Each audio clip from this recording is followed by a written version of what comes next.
তিনি মুসলিম ভাই বোন, রাসূলের পদ্ধতিতে সালাত আদায় করুন। তিনি বলেন, সাল্লু কামা রাআইতুমুনি উসাল্লি, তোমরা সালাত আদায় করো যেভাবে আমাকে সালাত আদায় করতে দেখছো। আল্লাহু আকবার বলে সালাত শুরু করবেন। সালাত শুরু করার সময়তে দুই পায়ের মাঝে অর্ধ হাত এক বিঘত মতো ফাঁক থাকবে। স্পষ্ট হাদিস দ্বারা প্রমাণিত নয়। পাশে আর একজন দাঁড়ালে পায়ে পা মিলিয়ে দাঁড়াতে, ভারসাম্য বজায় রাখতে যতটুকু দুই পায়ের মাঝে ফাঁকা রাখতে হয় ততটুকু রাখতে হবে। কিন্তু ওরা বলেছে, ওই যে যারা বলেছে ভোট দাও বুবু জান্নাত পাবা বুবু, ওরা যে বলেছে বুবু ভোট দাও, ওরা কিন্তু বলেছে যে দেখো দুই পায়ের গোড়ালি এভাবে লাগিয়ে রাখিও। কেন লাগিয়ে না রাখলে লজ্জা স্থানের যোগাযোগ মাটির সাথে থাকবে। নাউজুবিল্লাহ, বড় নোংরা কথা বলেছে। সাবধান, মহিলা পুরুষ একই ব্যাপার। ভারসাম্য বজায় রাখার জন্য দুই পায়ের মাঝে যতটুকু ফাঁকা রাখা প্রয়োজন ততটুকু ফাঁকা রাখবেন। আল্লাহু আকবার বলে হাতের আঙ্গুলি জমা জমা করে কাঁধ সামনাসামনি, কাঁধের লতি সামনাসামনি হাত উঠাবেন। এইভাবে থুতনির নিচে নিয়ে আসবেন না, কান ধরবেন না। একাধিক সহিহ হাদিস কাঁধ সামনাসামনি। এই আল্লাহু আকবার বলে ডান হাতের কবজি বাম হাতের কবজির উপরে রাখবেন। আল্লাহু আকবার বলার পূর্বে কোনো শব্দ চলবে না। সশব্দে নিয়ত করলে আল্লাহ রাসূলকে অপমান করা হবে। সশব্দে নিয়ত করলে আল্লাহ রাসূলকে উপেক্ষা করা হবে। আল্লাহ রাসূলকে উপেক্ষা করে কেউ আল্লাহকে সন্তুষ্ট করতে পারবে না, এটা ভুল পদ্ধতি। অতএব আল্লাহু আকবার বলার পূর্বে কোনো শব্দ মুখ দিয়ে উচ্চারণ হবে না। জায়নামাজে দাঁড়িয়ে আল্লাহু আকবার বলার পূর্বে কোনো শব্দ মুখ দিয়ে উচ্চারণ হবে না। ডান হাতের কবজি বাম হাতের কবজির উপরে দিতে পারেন, সহিহ হাদিস। আর একটু আগে বাড়িয়ে বাহুর উপরে বাহু দিতে পারেন, সহিহ হাদিস। বুকের উপরে রাখবেন, নাভির নিচে রাখার 3টি হাদিস আছে যা গ্রহণীয় নয়। অতএব বুকের উপরে রাখুন। আপনি বলুন, আল্লাহুম্মা বা'id বাইনি ওয়া বাইনা খাতায়ায়া কামা বা'আতা বাইনাল মাশরিক ওয়াল মাগরিব। হে আল্লাহ, তুমি আমাকে আর আমার পাপকে অত দূরত্বে রাখো, পূর্ব এবং পশ্চিমকে তুমি যত দূরত্বে রেখেছো, পূর্ব এবং পশ্চিম যেমন লক্ষ লক্ষ মাইল দূরত্ব রয়েছে, তুমি আমাকে আর আমার পাপকে অত দূরত্বে রাখো। আল্লাহুম্মা নাক্কিনি মিনাল খাতায়া কামা ইউনাক্কা সাওবুল আবিযু মিনাদ দানাস। হে আল্লাহ, তুমি আমার পাপকে ধুয়ে পরিষ্কার করে দাও যেমন ভাবে সাদা কাপড়কে ময়লা থেকে ধুয়ে পরিষ্কার করা হয়। আল্লাহুম্মা গসিল খাতায়া বিল মা'i ওয়াস সালজি ওয়াল বারাদ। হে আল্লাহ, তুমি আমার পাপকে ঠান্ডা স্বচ্ছ পরিষ্কার পানি দিয়ে ধুয়ে পরিষ্কার করে দাও। আউযু বিল্লাহি মিনাশ শাইতানির রাজিম। মারদুদ বিতাড়িত শয়তান থেকে পরিত্রাণ চাচ্ছি। বিসমিল্লাহির রহমানির রহিম।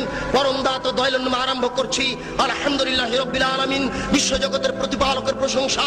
আর রহমানির রহিম, তিনি হচ্ছেন পরম দাতা দয়ালু। মালিক ইয়াউমিদ্দিন, তিনি হচ্ছেন বিচার দিনের মালিক। ইয়াকা না'বুদু, একমাত্র তোমার ইবাদত করছি। ওয়া ইয়াকা নাস্তাইন, একমাত্র তোমার নিকটে সাহায্য চাই। ইহদিনাস সিরাতাল মুস্তাকিম, তুমি আমাকে সোজা সঠিক পথ দেখাও। সিরাতাল্লাযিনা আন'আমতা আলাইহিম, ওই পথ তুমি দেখাও যে পথ সহজ সরল সঠিক। যাদের প্রতি তুমি দয়া করেছো, অনুগ্রহ করেছো, তাদের পথ তুমি দেখাও। গায়রিল মাগযুবি আলাইহিম ওয়ালাজ যালিন, যারা ভ্রান্ত, যাদের উপরে তুমি অসন্তুষ্ট হয়েছো, তাদের পথ তুমি দেখায়ো না। এরপরে বিসমিল্লাহির রহমানির রহিম, পরম দাতা দয়ালুর নামে আরম্ভ করছি। যে কোনো একটি সূরা। আল কারিয়া, মহা দুর্ঘটনা। মাল কারিয়া, মহা দুর্ঘটনা কি? ওমা আদরাকা মাল কারিয়া। হে নবী, আপনি কি বলতে পারেন মহা দুর্ঘটনা কি? ইয়াউমা ইয়াকুনুন নাসু কাল ফারাশিল মাবসুস, যেদিন মানুষেরা কীট পতঙ্গের নয় বিক্ষিপ্ত হয়ে পড়বে। ওয়াতাকুনুল জিবালু কালাইহিল মানফুস, যেদিন পাহাড়গুলি ধুলিত তুলার নেই একবারে বিক্ষিপ্ত হয়ে আকাশে উড়ে যাবে। ফাম্মা মান সাকুলাত মাওয়াজিনুহু ফাহুয়া ফি শাতির রাজিয়া, যার নেকির পাল্লা ভারী হবে তার জীবিকা নির্বাহ অতীব সুখ স্বাচ্ছন্দ্যময় হবে। ওয়াম্মা মান খাফফাত মাওয়াজিনুহু ফাউম্মুহু হাবিয়া, যার নেকির পাল্লা হালকা হয়ে যাবে তার থাকার জায়গা হবে অতীব গভীর গহ্বর জাহান্নাম। ওমা আদরাকা মা হিয়া, হে নবী, আপনি কি বলতে পারেন গভীর গহ্বর সেই জায়গাটি কি? নারুন হামিয়া, তা হচ্ছে জ্বলন্ত উত্তপ্ত আগুন। এই বলে আল্লাহু আকবার বলে হাত খুলে দিয়ে ওই পর্যন্ত উঠাবেন।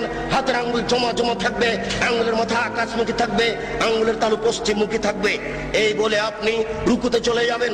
হাত দুটি রডের মতো সোজা হয়ে থাকবে, আঙ্গুলগুলি খোলা খোলা থাকবে। কোমর থেকে সামনের ওজন হাতের উপরে থাকবে, হাত দুটি রডের মতো সোজা হয়ে থাকবে, আপনার এই কোমর থেকে এই সামনের অংশ একেবারে সোজা হয়ে থাকবে, এই পিঠের লম্বা হাড়, মাথা উঁচুও হবে না মাথা নিচুও হবে না। একাধিক সহিহ হাদিস আঙ্গুল খুলে খুলে রেখে আপনি বলবেন সুবহান রাব্বিয়াল আযীম। উঁচু আল্লাহর পবিত্রতা বর্ণনা করছি, যতবার ইচ্ছে, 3 বারের হাদিস ঠিক নয়, 10 বারের হাদিস ঠিক নয়। নইলে আপনি বলতে পারেন সুবহানাকা আল্লাহুম্মা রাব্বানা ওয়া বিহামদিকা আল্লাহুম্মা ইগফিরলি, হে আল্লাহ তোমার প্রশংসা সহকারে পবিত্রতা বর্ণনা করছি, দয়া করে তুমি আমাকে ক্ষমা করে দাও, যতবার ইচ্ছে। এরপরে যত দোয়া আছে আপনি বলতে পারেন সামি আল্লাহু লিমান হামিদা রাব্বানা লাকাল হামদ হামদান কাসীরান তাইয়িবান মুবারাকান ফি। আল্লাহ ওই লোকের প্রশংসা শুনলো যে তার প্রশংসা করলো, খুব তার প্রশংসা, বরকতময় তার প্রশংসা। আকাশ পরিমাণ প্রশংসা, জমিন পরিমাণ প্রশংসা, আকাশ জমিনের মধ্যে যে ফাঁকা রয়েছে এই পরিমাণ প্রশংসা। বিলামা শেতামিন শহীদ বাদত, তুমি কত প্রশংসা চাও তা আমি জানি না, তুমি যত চাও তত তোমার প্রশংসা। এই বলে আপনি সিজদায় চলে যাবেন। উল্লেখ্য যে এতদিন পর্যন্ত যেভাবে সিজদা দিচ্ছিলেন, আজকে তার থেকে একটু নাক কপাল আগিয়ে রাখবেন 8-10 আঙ্গুল, যেন পিঠের লম্বা হাড় একেবারে সোজা হয়ে যায়। আপনি 2 কনুইকে উঠিয়ে রাখবেন। ওই বোনেরা কিন্তু বলে গেছে আপনার স্ত্রীকে যে সিজদায় যখন যাবা তখন একবারে মাটিতে পড়ে যাবা, হাতি যেমন পড়ে যায় আঁটো হয়ে সিজদা করবা। এই সিজদায় সালাত হবে না। ওই যে সবচেয়ে বজ্জর বলা হয়েছে রুকু এবং সিজদায় এই চুরি করে, এটা একটা সিজদা। আপনি 2 কনুইকে উঠে রাখবেন, নারী পুরুষ একই ব্যাপার, যেন পেটের নিচ দিয়ে ছাগলের বাচ্চা পার হতে পারে। আঙ্গুল জমা জমা থাকবে, 2 কানের পাশে থাকবে, নাক কপাল মাটিতে লাগানো থাকবে। মাটিতে যাওয়ার সময় হাত আগে রাখবেন, পা পরে রাখবেন। আপনি বলবেন সুবহান রাব্বিয়াল আলা, উঁচু আল্লাহর পবিত্রতা বর্ণনা করছি, যতবার ইচ্ছে। নইলে আপনি বলবেন সুবহানাকা আল্লাহুম্মা রাব্বানা ওয়া বিহামদিকা আল্লাহুম্মা ইগফিরলি। নইলে আপনি বলবেন আল্লাহুম্মা ইগফিরলি জামবি কুল্লাহু দিক্কাহু ওয়া যুল্লাহু ওয়া ওয়ালাহু আখরাহু ওয়া নিয়াতুহু সিররা। হে আল্লাহ, তুমি আগের পাপ, পরের পাপ, ছোট পাপ, বড় পাপ, প্রকাশ্য পাপ, অপ্রকাশ্য পাপ, জীবনে যত পাপ করেছি সমস্ত পাপ তুমি ক্ষমা করে দাও। সিজদা থেকে উঠে আপনি বলবেন আল্লাহুম্মা ইগফিরলি ওয়ারহামনি ওয়াহদিনি ওয়াফিনি ওয়ারযুকনি। হে আল্লাহ, তুমি আমাকে ক্ষমা করো, আমাকে রুজি দাও, আমার প্রতি দয়া করো, আমাকে সঠিক পথ দেখাও। আর আপনি দোয়া আছে পড়তে পারেন, আবার সিজদা যাবেন, আবার সিজদা থেকে উঠে আর 1 রাকাত পড়বেন। এই হলো 2 রাকাত।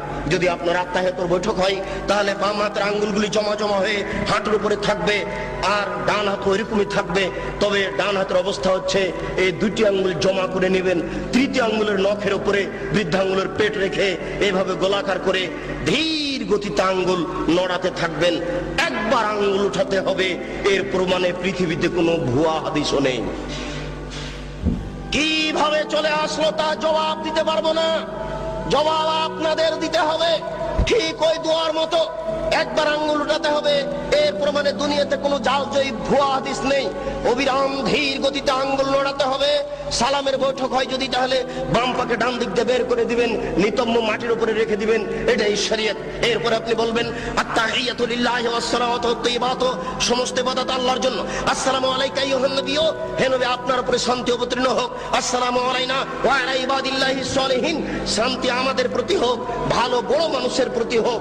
আশহাদু আল্লা ইলাহা ইল্লাল্লাহ, আমি সাক্ষ্য দিচ্ছি আল্লাহ ব্যতীত কোনো মাবুদ নাই। ওয়া আশহাদু আন্না মুহাম্মাদান আবদুহু ওয়া রাসূলুহু, আমি সাক্ষ্য দিচ্ছি মুহাম্মদ সাল্লাল্লাহু আলাইহি ওয়াসাল্লাম তার রাসূল, তার দাস।